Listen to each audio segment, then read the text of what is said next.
there's a right way to engage with people who do just want to talk. And I'm talking about the people that we talked about in the last video that may have questions and may just be phrasing it wrong, or may just want to dip their toe into some of the opposition to figure out what they're saying, but might just be kind of set in their ways and not really ready to jump out. And the way to do the just talking isn't debate, right? All that debate shit, it only exists for the outrage machine that is the algorithm of TikTok and YouTube and Rumble and all these other stupid video platforms. The way to talk to people is complicated. But before I get into how you actually talk to people, let's talk about some of the caveat cases.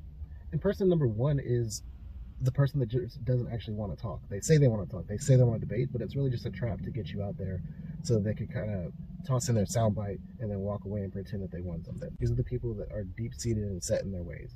They're not just right wingers, there are left wingers, there are health experts, there are sports people. Like, it doesn't matter what your subject is. You need to be able to recognize when a person is not there to actually discuss things. And when I say that, it's because a discussion involves the willingness and respect of the other person to kind of meet them where they are in that conversation. That doesn't mean you need to change your mind, but it does mean you need to acknowledge sometimes when you make points and you lose. And that's what I'm saying about these people who are unwilling to make that step, right?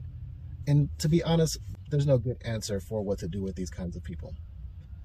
We could talk about deplatforming them. You kick them off a platform, right? You say that you can't post that here. You say you can't talk here. Well, they find places to spread their thoughts and talk about their stuff. And eventually those little hovels break up and break out into the main society. And sadly, a lot of times that ends up in physical harm to other people.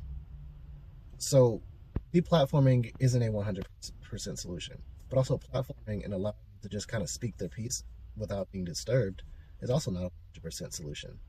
I think that there's no perfect solution for them, but it does involve being able to shut them down where they start. Sometimes this means being able to counter their propaganda. So part of it is not giving them the day or the platform. That's really hard in today's day and age with social media being spread the way that it is.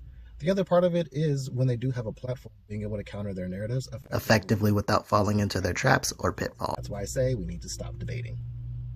So at the end of the day, all I'm saying is if we are going to consider that there are people out there that do want to talk, we need to acknowledge and be able to recognize the people that aren't able to talk without the traps and pitfalls. I'm going to talk about the next type of person, so let's just go ahead and split this up into 2 videos, and we'll see you in the next one.